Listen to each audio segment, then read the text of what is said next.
இப்போ வந்து நம்ம தஞ்சாவூர் கோயிலுக்கு வந்தாச்சு. பெரிய கோயிலுக்கு பின்னாடி தான் இருக்குது.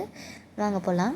நாங்கள் அதுக்கப்புறம் உள்ளே போகிறதுக்கு முன்னாடி ஒரு இன்செக்ட் இருந்தது. அதை பார்த்தோன்னே ஷாக் ஆகிட்டு எங்கள் அப்பா கால் வைக்க போயிருப்பார்.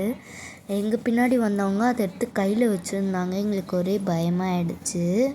அதை பாருங்கள் எப்படி டான்ஸ் ஆடிட்டு உள்ளே வரும்போது செக்யூரிட்டி அங்கிள் வந்து ஃபோன் அலௌடு இல்லைன்ட்டாங்க. பட் உள்ளே போனோன்னே பார்த்தா எல்லாம் ஃபோன் வச்சுருந்தாங்க. சாமி கும்பிட்டு வந்துட்டு கொஞ்ச நேரம் கழித்து புளியோதரை வாங்கி சாப்பிட்டு நல்லா எம்மியாக இருந்ததுங்க. தொன்னையில் தருவாங்கன்னு பார்த்தா ஒரு பிளாஸ்டிக் கண்டெய்னரில் தந்தாங்க. பட் இட்ஸ் ஓகே, நல்லா இருந்தது.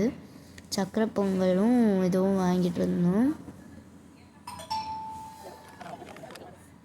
இப்போ நாங்கள் புளி சாதம் சாப்பிட்டு செப்பல் எடுத்துகிட்டு அப்படியே வந்து காருக்கு போயிடுவோம். காருக்கு போயிட்டு இன்னொரு கோயிலுக்கு போகணும். அதில் போயிட்டு அப்பா வண்டி எடுக்கிறாரு. வண்டி எடுத்தோடனே உட்காந்துட்டு பேசலாம். நான் சொன்ன மாரி இன்னொரு கோயில் இருக்குது. அதை காட்ட முடிஞ்சால் நான் காட்டுறேன். என்னால் இதுலேயும் கோபுரம் மட்டும் தான் காட்ட முடிஞ்சுது. நான் நாளைக்கு போகிற கோயில் இல்லைன்னா போட்டிங் போவோம், அங்கே வேணால் காட்டுறேன். அப்படியே நாங்கள் ஹோட்டல் போய் சாப்பிட்டோம். சாப்பிட்டு எல்லாம் எடுக்கிற டைமில் தான் வீடியோ எடுக்க முடிஞ்சுது. வேறு வழி இல்லை. ஏன்னா ஒரு வழியாக ரூமுக்கு வந்துட்டோம். இவ போய் படுக்க வேண்டிதான். ஓகே கைஸ், பாய். அடுத்த பாட்டில் நாளைக்கான வீடியோவை பார்க்கலாம். பாய்.